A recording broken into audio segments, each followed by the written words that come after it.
Hey guys, in today's video, I am going to be riding my Lowrider S over to the Keys to eat at a place called Lazy Days. Pretty cool restaurant right on the beach. Got the bike ready to go. Added some crash bars and stuff, not just for the aesthetic of it, but as passenger pegs and highway bars to use. Because the mid controls on Lowrider S are great, but I'm 6'3". It's comfortable to me, honestly, but it will be nice on long stretches, like a 3, 4, 5 hour drive to have some crash bars as resting my legs on the longer cruises. But excited to get on the road, and it's going to be a fun ride. Should be beautiful weather, high 70s, low 80s. It's going to be a little toasty later in the day, but I'm excited for some good seafood by the beach towards Key West. So let's go. Bike is ready to go. There's the new rear crash bars that double as a passenger peg, and then the front, both from TC Bros. And so gonna be cool to check those out today on the ride. The bike's looking good. I got a couple more things coming in to extend my risers later today, and looking forward to putting that on. Wish it came in a little sooner so I could get it going, but who knows. So yeah, got the essentials in my little case, some extra batteries, things like that, and let's hit the road. Yeah, so this ride is pretty fun. It's not a lot of curves. It's a pretty straight shot.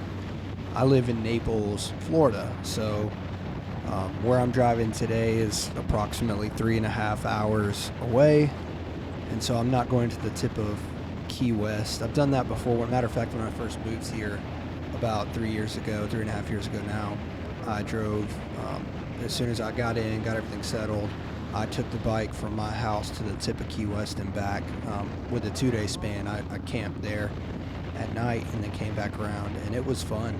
It was a hot trip for sure, because I went in the summer. It was like, gosh, I want to say June, and so all that to say, I got sunburnt, and yeah, I should have learned my lesson then. But I will say this is a fun trip just because it is a straight shot, but if you take Highway 41, also known as Tamiami Trail, it's pretty straightforward, and you got your vegetation. You run into some of the Everglades, and you get to see some stuff. It's unique. A lot of Indian reservations. There's like the smallest post office that exists. It's like a little outhouse.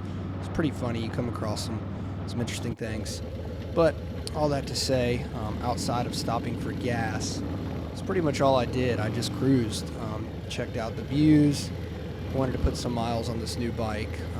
It's exciting to just drive it with some of these mods, and honestly, I'm excited to mod out a few more things, like the risers would have been a huge benefit if I had an extra 8 inches of rise on the handlebars there. I think it would have been a little more comfortable, helped me not lean back as much. But all that to say, the trip was real fun, had a great time, and looking forward to eating some seafood.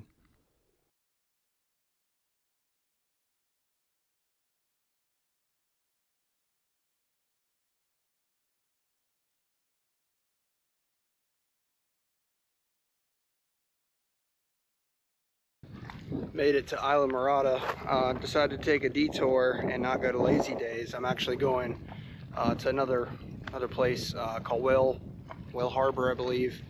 They have seafood buffet, so we'll see what that's like. But yeah, good weather, nice cloudy day, a little wind, sun shining still, and it's a nice day out.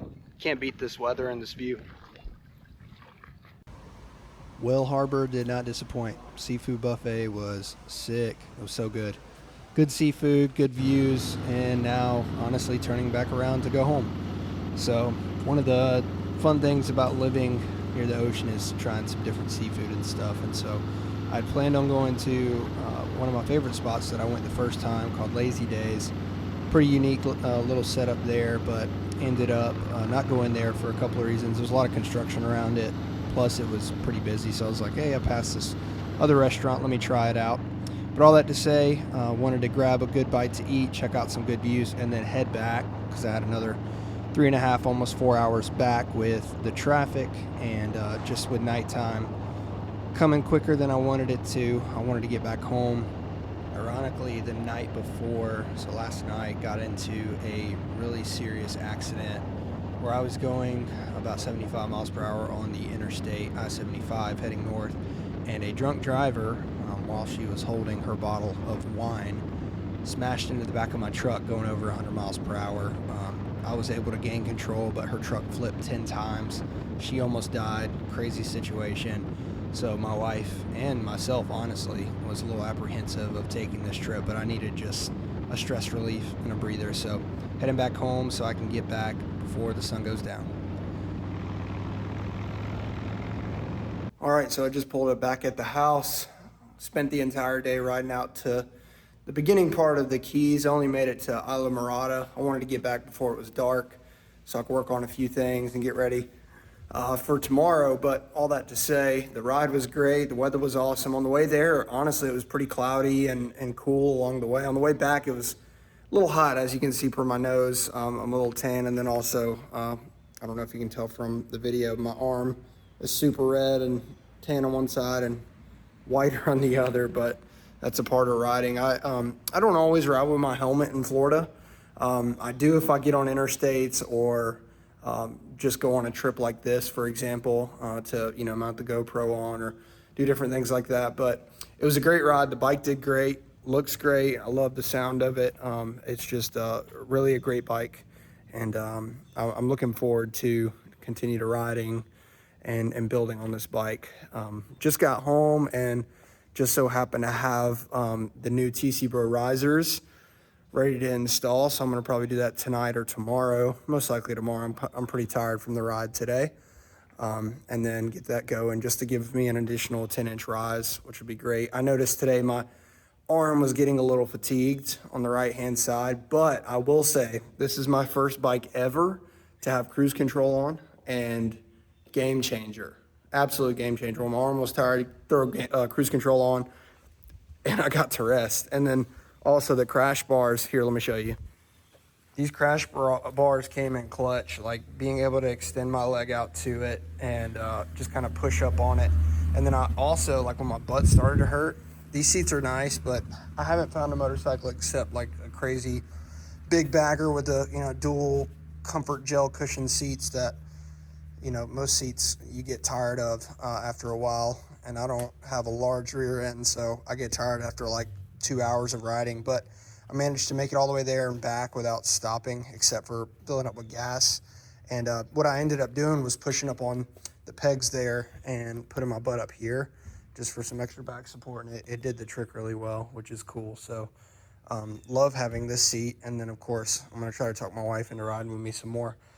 She hasn't really done that yet, so we'll see now that I have the seat. But bike's looking mean, it's looking good. Excited to keep on building it. Yeah, like I said, 10-inch rise is coming next, and then we'll go from there.